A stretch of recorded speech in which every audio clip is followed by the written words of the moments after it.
बच्चों को दूध पिलाना चाहिए। अरे पहले कह दिया करते थे तेरी माँ ने दूध पिलाए हो तो पलाने चौराहे पे मिल जाइयो। आजकल की माताओं ने दूध ही नहीं पिलाया।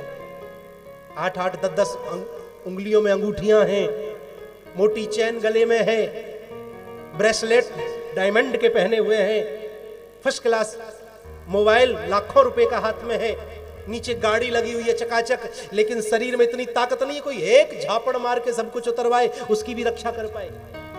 क्यों? क्योंकि मां ने दूध नहीं पिलाया। आत्मबल जो होता है ना वो मां के दूध से बढ़ता है, याद रखिएगा। आजकल के समय में आया रख लेते हैं, आया रख ली, आया बच्चे को पालती है। गर्म पानी लिया, उसमें 1 चम्मच दूध का पाउडर डाला, 4 दाने चीनी के डाले उस बोतल में, उस बोतल को हिलाया और बच्चे के मुंह में आया ने लगा दिया, ले बेटा पी अमृत।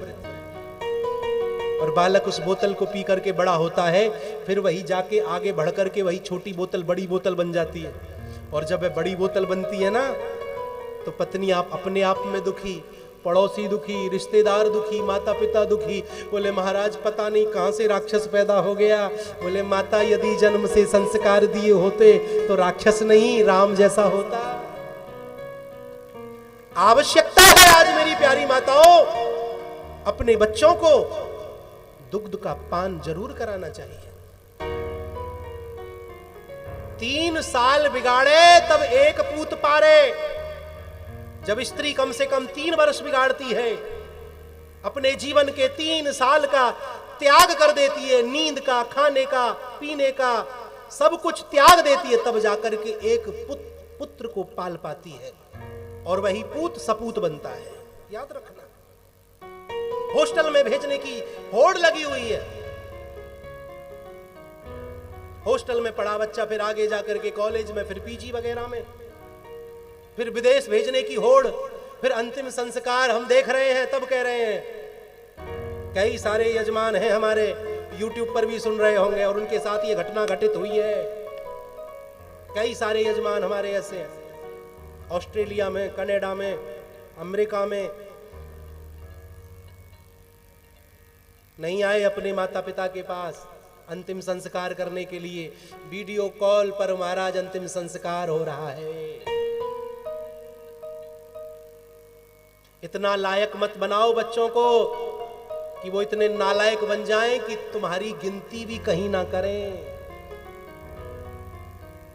4 किताबें पढ़ने के बाद दिमाग बिगड़ जाता है। संस्कारों की इसीलिए आवश्यकता है मेरे भाई बहन।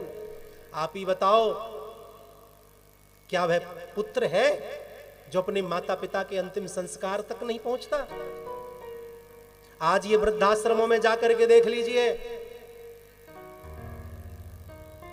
वृद्धाश्रमों में जाकर के देखो। मैं पूछता हूं, मैया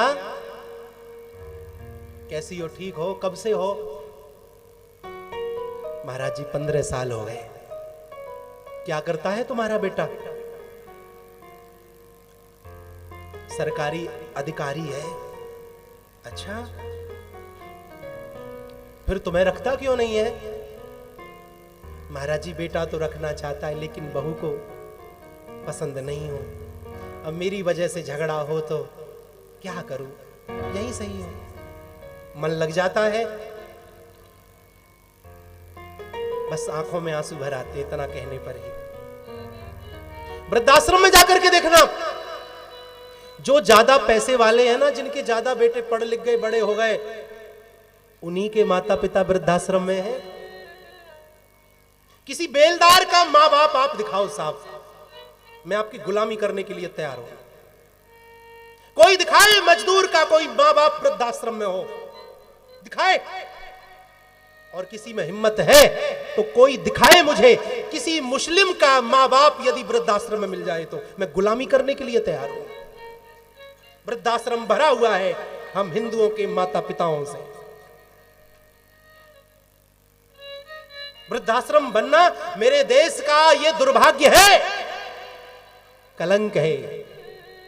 वृद्धाश्रम उनके लिए शोभा भी देता है जिनके मां बच्चे नहीं है, जिनका कोई नहीं है, लेकिन जिनके पुत्र हैं, जिनकी संतान है, वह लोग वृद्धाश्रम में क्यों जा रहे हैं? इसके पीछे कारण यही है कि उन माता पिताओं ने अपने बच्चों को संस्कार नहीं दिया। इसके दोषी बच्चे नहीं है, इसके दोषी माँ बाप है जो उनको वो इतनी भी शिक्षा नहीं दे पाए। इसके दोषी माँ बाप नहीं हो, माँ बाप ही हैं, बच्चे दोषी नहीं है। बच्चा तो कोरे कागज की तरह होता है, आप उसे जैसा संस्कार दोगे उस पर वैसा ही संस्कार पड़ेगा।